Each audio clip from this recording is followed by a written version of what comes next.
औदुंबर निवासी भक्ताभिमानी राजाधिराज सद्गुरु शिवचिदंबरेश्वर महाराज की जय।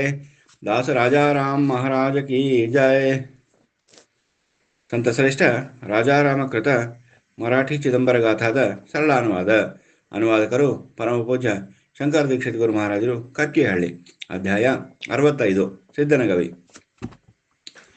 ಮುರಗೋಡ ते माझारे, मुरगोड ते माझारे, वैदिक वेप्र आपुले घरे, वैदिक वेप्र आपुले घरे, मुरगोड ते माझारे, मुरगोड ते माझारे, नाम मल्हार तो भट्ट, नाम मल्हार तो भट्ट, आसे स्वामी से निकट, आसे स्वामी से निकट, मुरगोड ते माझारे, मुरगोड ते माझारे, कृपा स्वामी चेत्यावरी, कृपा स्वामी चेत्यावरी, ब्रह्महत्या त्याचे घरे, ब्रह्महत्या त्याचे घरे, मुरगोडा ते माझारे, मुरगोडा ते माझारे, दास म्हणे चिदंबर, दास म्हणे चिदंबर, लीला दावे तो विचित्र, लीला दावे तो विचित्र, मुरगोड ते माझारे, मुरगोड ते माझारे, वैदिक वेप्र आपुले घरे, वैदिक वेप्र आपुले घरे, मुरगोड ते माझारे, मुरगोड ते माझारे, मुरगोड ते माझारे. ಸ್ವಾಮಿಯ ವಾಸಸ್ಥಾನವಾದ ಮುರುಗೋಡ ಕ್ಷೇತ್ರದಲ್ಲಿ ಮಲ್ಲಾರ ಭಟ್ಟ ಎಂಬ ವೈದಿಕ ಬ್ರಾಹ್ಮಣನು ವಾಸವಾಗಿದ್ದನು. ಅವನು ವಿದ್ವಾಂಸನು, ಮೇಧಾವಿಯೂ ಇದ್ದು ಶಾಸ್ತ್ರಾರ್ಥದಲ್ಲಿಯೂ ವೇದ ಉಪನಿಷತ್ತುಗಳ ಉಪನ್ಯಾಸ ಮಾಡುವುದರಲ್ಲಿಯೂ ಪಾಂಡಿತ್ಯ ಪಡೆದಿದ್ದನು. ಅವರಿಗೆ ವಾಸ ಮಾಡಲು ಉತ್ತಮವಾದ ಮನೆಯೂ ಇತ್ತು. ವಾಸಕ್ಕೆ ಅನುಕೂಲವಾಗಿತ್ತು. ಸ್ವಲ್ಪ ಜಮೀನು ಸಹ ಇತ್ತು. ಅವರ ಜೀವನ ಯಾವ ಆತಂಕವೂ ಇಲ್ಲದೆ ಸುರಕ್ಷಿತವಾಗಿತ್ತು ಮತ್ತು ಸ್ವಾಮಿಯ ಸ್ಥಾನದಲ್ಲಿ ಯೋಗ್ಯ ಮಾನ ಮರ್ಯಾದೆ ಕೂಡ ಇತ್ತು. ಗ್ರಾಮದಲ್ಲಿಯೂ ಪ್ರಸಿದ್ಧ ವ್ಯಕ್ತಿ ಆಗಿದ್ದನು. ಮಲ್ಲಾರ ಭಟ್ಟರ ಮನೆ ಅಂಗಳದಲ್ಲಿ ಒಬ್ಬ ಬ್ರಾಹ್ಮಣ ಹತ್ಯೆ ಆಗಿತ್ತು. ಸಿದ್ದಂಭಟ್ಟನೆಂಬ ಭಾವಿಕನು ಮುರುಗೋಡ ಮಾರ್ಗದಿಂದ ಮುಂದೆ ಕಾಶಿಗೆ ಹೋಗಿ ವಿಶ್ವೇಶ್ವರನ ದರ್ಶನ ಪಡೆದುಕೊಂಡು ಬರುವವನಿದ್ದನು. ಅವನಲ್ಲಿ ಯಾತ್ರೆಗೆ ಸಾಕಾಗುವಷ್ಟು ಹಣವನ್ನು ಇಟ್ಟುಕೊಂಡು ಹೆಚ್ಚಿನ ಹಣವನ್ನು ಮಲ್ಲಾರ ಭಟ್ಟರಲ್ಲಿ ಇಟ್ಟು ಕಾಗದ ಬರೆಸಿಕೊಂಡು ಹೋಗಿದ್ದನು. ಮಲ್ಲಾರ ಭಟ್ಟರು ಘನ ವಿದ್ವಾಂಸರಾಗಿದ್ದುದರಿಂದ, ಊರಲ್ಲಿ ಪ್ರತಿಷ್ಠರಾಗಿದ್ದುದರಿಂದ ಮತ್ತು ಸ್ವಾಮಿಯ ಸ್ಥಾನವಾದ ಮುರುಗೋಡಿನವರೇ ಆಗಿದ್ದುದರಿಂದ ಸಿದ್ದಂಭಟ್ಟರಿಗೆ ಧನದ ಬಗ್ಗೆ ಚಿಂತೆ ಇರಲಿಲ್ಲ. ಕಾಶಿ ಪ್ರಯಾಣ ಮಾಡಿ ಆಗಿನ ಕಾಲದಲ್ಲಿ ತಿರುಗಿ ತಮ್ಮಲ್ಲಿಗೆ ಬರುವವರೇ ಕಡಿಮೆ. ಅಂತಹ ಕಠಿಣ ಪ್ರವಾಸ ಅದು ಆಗಿತ್ತು. ಬಸ್ಸುಗಳ ಸೌಕರ್ಯವಿರಲಿಲ್ಲ. ದಟ್ಟವಾದ ಅಡವಿಯ ಮಧ್ಯದ ಕಾಡು ದಾರಿಯಲ್ಲಿ ಕಳ್ಳರು ಕಾಕರ ಹಾವಳಿ ಬೇರೆ. ಹೀಗಾಗಿ ಹೋದವರು ಮರಳಿ ಬರುವುದನ್ನೇ ಮರೆತು ಬಿಡುವಂತೆ ಕಾಶಿ ಪ್ರವಾಸವಾಗಿತ್ತು. ಸಿದ್ದಂಭಟ್ಟರು ಹೇಳಿದ ವೇಳೆಗೆ ಬರಲಿಲ್ಲ. ಇನ್ನು ಈತನು ಬರುವುದಿಲ್ಲ ಎಂದು ಅವನ ಧನವನ್ನು ಉಪಯೋಗಿಸಿಕೊಂಡರಾಯಿತು ಎಂದು ಮಲ್ಲಾರ ಭಟ್ಟರು ವಿಚಾರ ಮಾಡಿ ಒಂದು ಭವ್ಯವಾದ ಮನೆಯನ್ನು ಕಟ್ಟಿಸಿದರು. ಬಹಳ ದಿನಗಳ ನಂತರ ಸಿದ್ದಂಭಟ್ಟರು ಕಾಶಿಯಿಂದ ಮರಳಿ ಬಂದರು. ಕಾಶಿಯಿಂದ ಮರಳಿ ಬಂದು ಸಿದ್ದಂಭಟ್ಟರು ನೇರವಾಗಿ ಮಲ್ಲಾರ ಭಟ್ಟರ ಮನೆಗೆ ಹೋದನು ಮತ್ತು ತನ್ನ ಧನವನ್ನು ಮರಳಿಕೊಳ್ಳಲು ಪ್ರಾರ್ಥಿಸಿದನು. ನೀನು ಯಾರು? ಇಲ್ಲಿಗೇಕೆ ಬಂದಿ? ಹಣವನ್ನು ಯಾರ ಕೈಯಲ್ಲಿ ಕೊಟ್ಟಿದ್ದಿ? ಮುಂತಾಗಿ ಮಲ್ಲಾರ ಭಟ್ಟರು ಪ್ರಶ್ನಿಸಿ, ಇನ್ನು ಏನಾದರೂ ಸುಮ್ಮನೆ ಬಾಯಿ ಮಾಡಿದರೆ ನಿನ್ನ ಗತಿ ಒಳ್ಳೆಯದಾಗುವುದಿಲ್ಲ, ಸುಮ್ಮನೆ ಹೊರಟು ಹೋಗು ಎಂದು ಹೇಳಿದರು.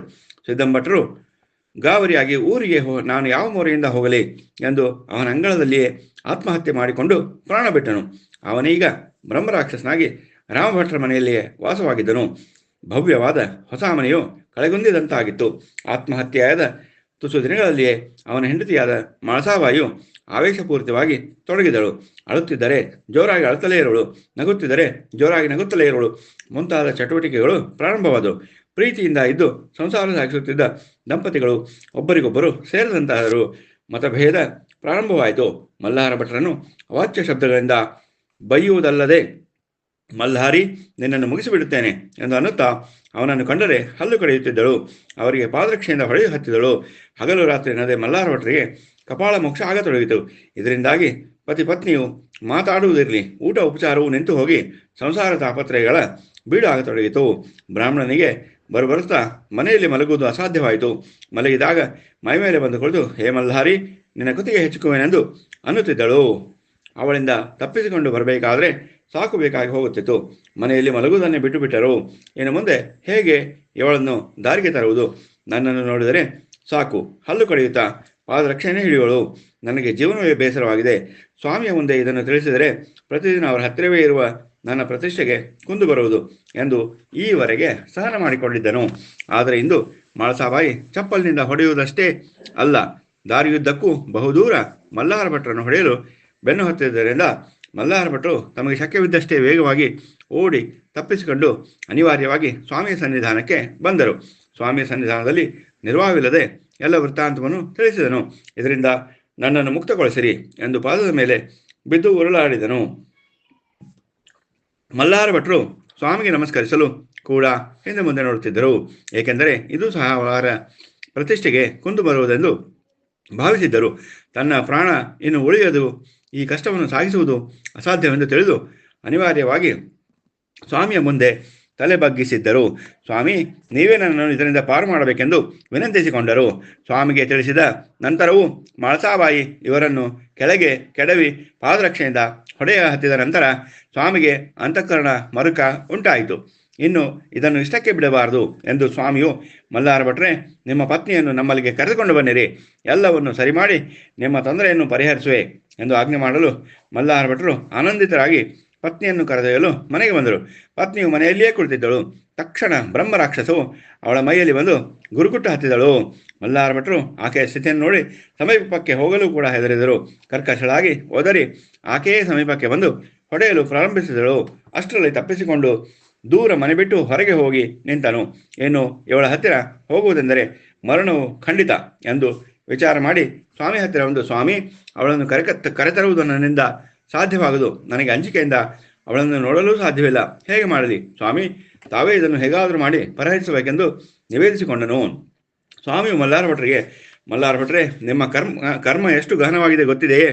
ಮನುಷ್ಯ ಕರ್ಮ ಮಾಡುವಾಗ ನ್ಯಾಯ ಅನ್ಯಾಯ ವಿಚಾರ ಮಾಡದೆ ಸ್ವಾರ್ಥದ ಬಲೆಗೆ ಬಿದ್ದು ಬಹಳ ಅನ್ಯಾಯ ಮಾಡಿರುವಿರಿ.